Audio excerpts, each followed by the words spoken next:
Satyabama Institute of Science and Technology, Chennai and Sriperumbudur. பத்திரிகையாளர் ஆலி செந்தில்நாதன் நம்மோடு இணைந்திருக்கிறார். ஆலி செந்தில்நாதன், தமிழ்நாட்டை தொடர்ந்து மராட்டியத்திலும் இந்தி எதிர்ப்பு வலுவாக குரல் எழுந்திருக்கிறது, எப்படி பாக்குறீங்க? அதாவது பொதுவாக இந்தி திணிப்புக்கு எதிரான, இந்தி மொழிக்கான இல்ல, இந்தி திணிப்புக்கு எதிரான போராட்டத்துல தமிழ்நாடு ஏற்கனவே ஒரு முன்னிலையில இருக்கு.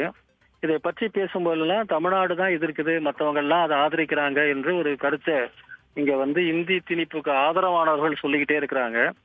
இன்னைக்கு மகாராஷ்டிராவை எடுத்துக்கிட்டோம்னா, மகாராஷ்டிராவில் இருக்கக்கூடிய மிக முக்கியமான எதிர்கட்சியான சிவசேனை, உத்தவ் தாக்கரே தலைமையிலான சிவசேனை, அப்புறம் மகாராஷ்டிரா நவ நிர்மாண் சமிதிங்கிற MNSங்கிற ஒரு அமைப்பு, அது மட்டும் இல்லாமல் அங்கே இருக்கக்கூடிய சிவில் சொசைட்டி, அதாவது இன்டலெக்சுவல்ஸ், பத்திரிகையாளர்கள், எழுத்தாளர்கள், கலைஞர்கள் என பல பேருமே இன்னைக்கு இந்த கட்டாய இந்திக்கு எதிராக பேசிட்டு இருக்கிறாங்க.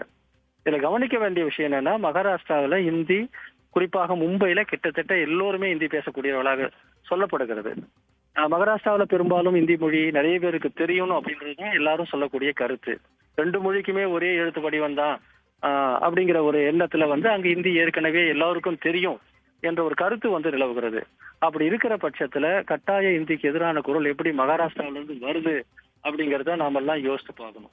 உண்மை என்னன்னா, மராத்தி மொழி இருக்க வேண்டிய இடத்தை இந்தி பிடுங்கி கொண்டது என்கிற கோபம் தான் இந்த கருத்துக்கு, இந்த போராட்டத்துக்கு எல்லாம் காரணம். இந்திங்கிற மொழிக்கு எதிராக அவர்கள் நிக்கல. இந்திங்கிற மொழியை அவர்கள் தேவை கருதி படிக்கக்கூடியவர்களாக தான் இருக்கிறாங்க. ஆனா மராத்தி மொழியின் இடை இந்தி அபகரித்துக் கொள்கிறது என்கிறது வெளியிலிருந்து நம்மை போன்றவர்கள் சொன்ன போது அதை யாரும் ஏத்துக்கல. இன்னைக்கு அந்த மாநிலமே அது முன் சொல்கிறது, இந்தியால் எங்கள் மொழி பாதிக்கப்பட்டிருக்கிறது என்று அந்த மாநிலமே முன் சொல்கிறது. அதனாலதான் மிகப்பெரிய பிரச்சனையாக மாறி இருக்கிறது. கட்டாயப்படுத்தப்படும் போது எதுவுமே ஏற்றுக்கொள்ளப்படாது என்பதற்கு இன்னொரு உதாரணம் தான் இப்போ மகாராஷ்டிராவில் நடக்கிறதும் அப்படின்னு நான் பாக்குறேன்.